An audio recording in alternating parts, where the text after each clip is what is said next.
6:45 here. So listen, do you ever, first of all, it's like one of the most common fears, right? Speaking in public, speaking on a stage. And so if you're someone who's ever been afraid to speak on stage or speak in front of people, and you have a fear of public speaking, if you do, let me know. Please type it in the comments, put some likes or hearts up.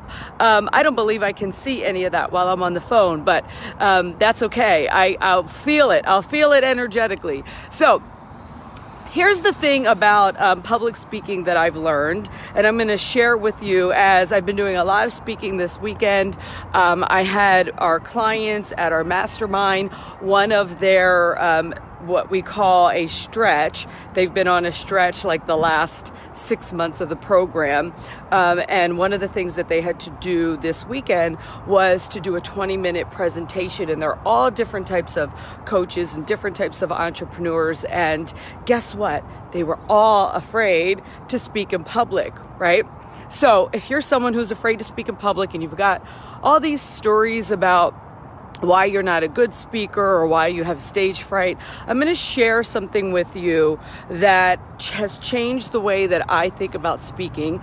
And in fact, it's really interesting. Right now, I am at something called the Campfire Effect with Chris Smith. If you're someone who wants to speak more, really nail down your messaging, and just get the confidence to deliver a talk, whether it's on stage or it's on a Facebook Live like this, or it's, in a group, in public, then look him up. I highly suggest Chris Smith. But anyway, so I'm at his workshop intensive this weekend, and this is one of the things that we're working on. We're working on our messaging. We're working on, how to succinctly talk about what it is that we do as entrepreneurs and who exactly we serve, right? This is really important stuff to get down at a certain point in your business. So what was so interesting was, I got up, I gave my talk. All of us had our talk that we really didn't prepare, but we got a framework for it when we got here. And then, of course, we get feedback and support on how to improve it. Well, besides the feedback that I got in terms of content and how to really tighten up my message, which was so helpful, the feedback that I got was, you have great stage presence. You are such a natural. They basically said, there's nothing I want you to change about the way that you show up, the way that you stand, the way that you connect with the audience. We felt really connected to you. We felt relaxed, right? Like all these wonderful things. The reason I'm sharing that with you is because I never in a million years, if you would have told me 10 years ago that anybody would say that about me, speaking on a stage, I would never, or in front of a group or anything, I would never have believed you. Because, like many of you, maybe this is you, I was frightened as hell to speak on stage. And I had severe stage fright. And so people don't believe that now when they see me speak in front of people. And I remember the day that it shifted for me. And I don't remember the exact date, but I remember the exact moment.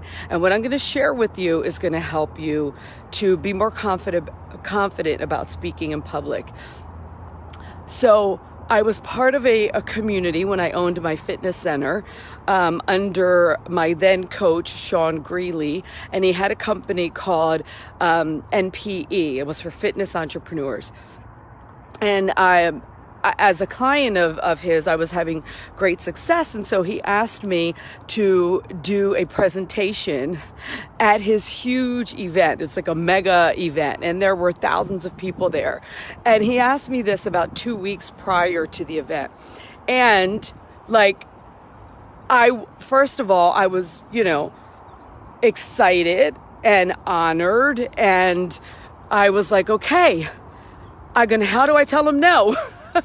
How do I tell him no? I don't speak. I'm not a speaker. There's no way I'm standing up in front of all those people. I mean, just the thought of it had my stomach in knots, right? And so I remember talking to my husband about it, and he's like, Jessica, you can't not do it. he's like, I know you always figure out a way to do it. And so I thought, okay, what the heck is holding me back, right? What is holding me back? Why would I say no to this opportunity? And when I got down and started doing the deep work, which is what I do with my clients, it's like unpacking whatever those beliefs are about ourselves or about something that we don't even know we have that is actually holding us back. Well, what I uncovered was something that you are struggling with too, if you also are afraid to speak in public. And what I uncovered was I was afraid of looking bad. Right? I had a conversation in my head about, I need to look good. I need to look like I've got it all together. I need to look like the expert. Otherwise, nobody's going to listen to me, right? And so it was this story I had about, it was all about me. It was, what if I don't say the right thing? Or, what if the lighting is not right? It was all about how I would look and if I was going to mess up. And none of it was about the reason that Sean asked me to speak in the first place, which was to share with the audience and his prospective clients what I was doing that was actually working so that I could support them, right? So he had asked me to be on there so that I could give, so that I could support. And here I was all twisted up in my mind about the fact that I couldn't do it because what if I don't do it right? What if I don't look good? That's what's underneath your fear of public speaking, whether it's doing a Facebook Live like this, right? Some of you are at that level where you've got a message to share. You may be even wanting to attract clients, but you're scared to go on a Facebook Live because you have these same beliefs. What are people going to think about me? And you're thinking, how do I please everyone? And how do I look good doing it? So that's what was happening for me. And as soon as I got it, as soon as I slowed down, unpacked what the hell was going on, it was like, oh my God, what a relief. If I just don't make it about me and I go out there and focus solely out, focus on the audience, focus on the message that I'm delivering, on the difference that I'm making, focus on the reason that I'm there and the people that are there, then it gets to be easy. And so I put together my talk. It's got to be about, 8 years ago now, 7 or 8 years ago maybe. And put together my talk. I practiced the heck out of it. And I went up and I crushed it. Was I nervous in the beginning a little bit? Yes. And I even said that, I said, this is my very first time speaking on a stage. And I will tell you, I'm facing my fear.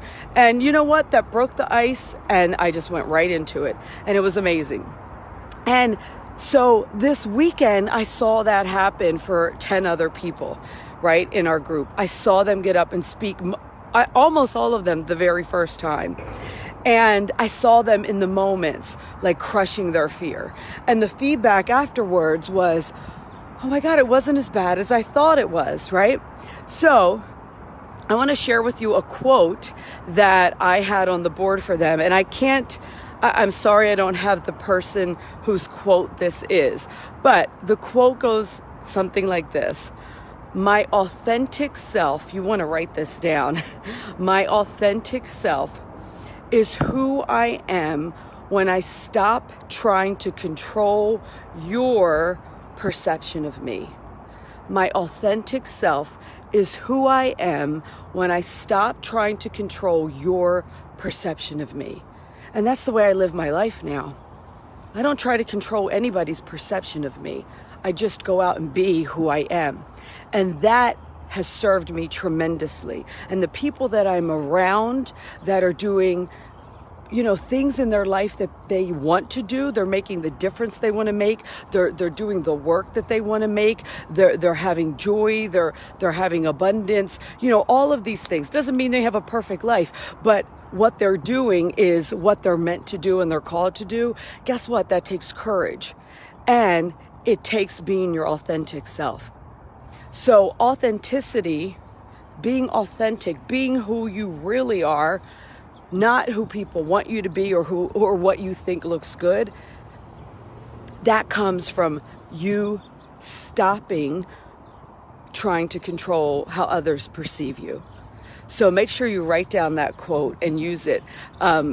When I heard it, I couldn't wait to write it down and share it this weekend when they were doing their presentations, because it just landed so well for me. And I hope it does for you too. So what I'd love to say to you here as you're watching, and we're going to wrap up here, and if you didn't watch the whole thing, go back and replay it, because this is a really important message. I challenge you to go out there and practice being your authentic self by discontinuing, right? By no longer trying to control the outside world's perception of you, because it's the only way you're going to create the life that you want. It's the only way you're going to have joy. You might get money and all those other things being inauthentic and controlling the way that people see you, right? But you're going to burn out.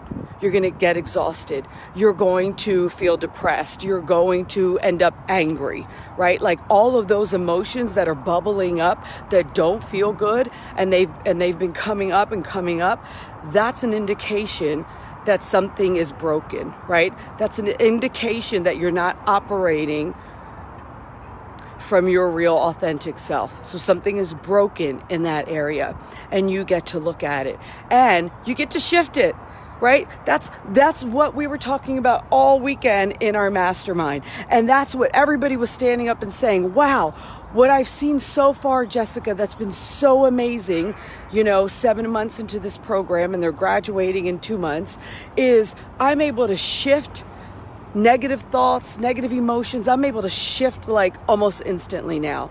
The other thing they've said they are all consistently doing now that they weren't doing before they started working with me, my team, and the principles that we teach, is they're taking more action. And not just any action, not busy work, but they're taking action that's purpose-driven, that's purposeful, that is true to their authentic self. And because of that, they're getting results that they never got before. And in the process, they're feeling joyful and good about themselves. I mean, those are the results you want in all areas of your life. And if you're a coach or a service-based entrepreneur, those are the kind of results that you want your clients getting. And guess what? They can't get it if you're not living authentically. They can't get it if you're not walking your talk, being your real self. They can't get it if you're not showing up courageously, if you're not showing up committed and consistently. So go back and watch this. If you're just jumping on now, write down the quote and start to apply this right now in your life. Where can you go out today and speak, right? Maybe stand up in a group where you wouldn't normally. Maybe you hide out in the back, and this is your opportunity to stand up and share something, right? Without any worries about how you look or what people are thinking about you, but from a place of what can I contribute that's going to make a difference right now. So, you guys, if you want support, if you want to get on a coaching call, this is your opportunity. These free calls are going away. My team is not going to be doing free calls much longer. So if you want one of them, let us know in the comments and we'll reach out and send you a link. I believe we have 5 or 6 spots open today and tomorrow for someone on my team to get on and support you with where you are right now in your journey as a new coach, a new entrepreneur, or aspiring to be, and how you actually can get to where you want to go. Don't hide out. Let your authentic self come out. Don't hide. Be seen and make a difference for the people that you know you get to serve. Have an incredible day. I'll be on an airplane tomorrow, so I won't see you live tomorrow, but I'll see you live Thursday. Have a great rest of the day. Bye.